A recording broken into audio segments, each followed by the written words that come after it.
میرے نبی پاک صلی اللہ تعالیٰ علیہ وسلم ارشاد فرماتے ہیں کہ جو بندہ سوال سے بچنا چاہے گا، ارادہ کرے گا اللہ میں نے کسی سے نہیں مانگنا، فرمایا جو سوال سے بچنا چاہے گا رب اسے سوال سے بچا لے گا، اور جو لوگوں سے بے نیاز ہونا چاہے گا کہے گا یا اللہ مجھے دنیا داروں کا محتاج نہ بنا، اپنی بارگاہ سے عطا فرما۔ جو لوگوں سے بے نیاز ہونا چاہے گا اللہ لوگوں سے بے نیاز کر دے گا، اور فرمایا جو صبر کا ارادہ کرے گا اللہ اسے صبر کی توفیق بھی عطا فرما دے گا۔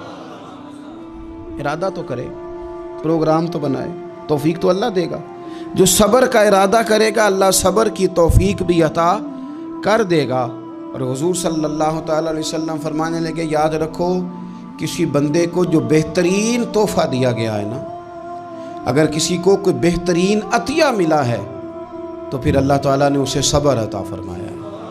یہ بہترین تحفہ ہے، اس سے زندگی سنور جاتی ہے، اس سے انسان باوقار اور مطمئن ہو جاتا ہے، اس سے اس کے شب و روز آسانی سے بیتتے ہیں، وہ دنیا کی پک ڈنڈیوں سے آسانی سے گزر کے اللہ کی بارگاہ عالی مرتبت میں سرخرو ہو کر حاضر ہو جاتا ہے۔ لیکن اگر بے حوصلہ ہو، صبر نہ ہو، پھر نقصان روز بروز بڑھتا ہے۔ اور پھر میرے رسول پاک صلی اللہ تعالیٰ علیہ وسلم ارشاد فرماتے ہیں کہ اصل بات یہ ہے کہ اللہ تعالیٰ نہ کسی بندے کا درجہ بلند کرنے کا ارادہ فرماتا ہے، لیکن اس کے اعمال اس طرح کے نہیں ہوتے کہ اس کا درجہ بلند کیا جائے۔ اب رب کیا کرتا ہے، اللہ تعالیٰ اس کو مال کی، جان کی، اولاد کی کسی مشکل میں ڈال دیتا ہے، اس مصیبت پر وہ بندہ صبر کرتا ہے تو اللہ تعالیٰ اس کا درجہ بلند فرما دیتا ہے۔ اعمال اس قابل نہیں تھے کہ درجات بلند ہوں، وہ اعمال کی بنیاد پر نہیں کر سکتا تھا تو اللہ نے کسی مشکل میں ڈال کے نہ اپنے فضل سے درجہ بلند کر دیا۔ اب جو راہ طریقت کا مسافر تھا، جو سلوک کی منازل طے کر رہا تھا، جو اللہ رسول کے قریب جانے چاہ رہا تھا، اس کے لیے کتنی آسانی ہو گئی کہ مجاہدہ تو زیادہ نہ کر سکا، کثرت سے نفلی صوم و صلات کا بندوبست تو نہ کر سکا، تھوڑا سا صبر کیا، رب نے اپنا اور اپنے محبوب کا قرب عطا فرما دیا۔ تو یہ تو آپ صبر کرنے کے لیے جب نکلے ہیں تو آپ نے تو رب رسول کو پا لیا۔ یہ صبر تو وہ والا سفر ہے جس کی جو منزل ہے وہ اللہ رسول کا قرب ہے۔ ہم لوگ تھوڑی تھوڑی باتوں میں حوصلہ ہار جاتے ہیں، صبر چھوڑ جاتے ہیں، پریشانی بڑھ جاتی ہے، پتہ نہیں ایسے محسوس ہوتا ہے کہ جیسے یہی بندہ دنیا کا سب سے دکھی بندہ ہے۔ تو ایک تو یہ کہ ذاتی حیثیت سے صبر کرے، ایک یہ کہ پھر دشمن کا جب مقابلہ ہو، آمن نصبرو و صابرو، آپ کا جب مقابلہ سامنے کسی کے ساتھ ہو تو پھر تیر، تلواریں، اسلحہ، بندوقیں یہ نہیں زیادہ لڑتی، میدانوں میں حوصلے لڑتے ہیں، میدانوں میں صبر لڑتا ہے، میدانوں کے اندر توانائیاں لڑتی ہیں۔ میدان کربلا کے اندر کوئی مقابلہ نہیں تھا تیر کا تیر کے ساتھ، تلوار کا تلوار کے ساتھ کوئی مقابلہ نہیں تھا۔ میدان کربلا کے اندر ظلم کا صبر سے مقابلہ تھا، فتح کے ڈنکے یزید نے بجائے تھے، جشن ابن زیاد نے منایا تھا، لیکن قیامت تک اللہ نے جو فتح عطا فرمائی ہے تو وہ حسین ابن علی کے صبر کو عطا فرمائی، وہ سیدنا امام علی مقام کے صبر کو ملی۔ عزیز بھائی، صبر ہی ہمیشہ فاتح ہوتا ہے، صبر ہی جیتا کرتا ہے، صبر ہی کامیابیاں دیتا ہے، نتیجے صبر کے نکلتے ہیں، صبر کے حوصلے کے نتیجے ہوتے ہیں۔ ہماری جلد بازی ہمیں شکست خوردہ کر دے گی، ہمارا حوصلہ نہ ہونا ہمیں ہرا دے گا، ہم کمزور پڑ جائیں گے اگر ہم بے حوصلہ ہو جائیں گے۔ سنو میرے نبی پاک علیہ السلام نے تربیت کی، حضور اپنی امت کو درس دیتے ہیں، حضور فرماتے ہیں پہلے تو کوشش ہی نہ کرو کہ تمہاری دشمن سے لڑائی ہو، اس چکر میں ہی نہ پڑو کہ لڑائی ہو۔ مسلمان امن والے ہیں، یہ پرامن لوگ ہیں، یہ امن پسند ہیں، یہ داعی امن ہیں، یہ معاشرے میں مومن ہونا امن کی علامت ہے۔ فرمایا پہلے تو یہ پروگرام ہی نہ بناؤ کہ تمہاری لڑائی ہو، اور فرمایا پھر اگر ہو جائے نا تو پھر صبر کے ساتھ مقابلہ کرو، پھر ڈٹ کے مقابلہ کرو، اور پھر یاد رکھو کہ یہ جو جنت ہے یہ تلواروں کے سائے میں ہے،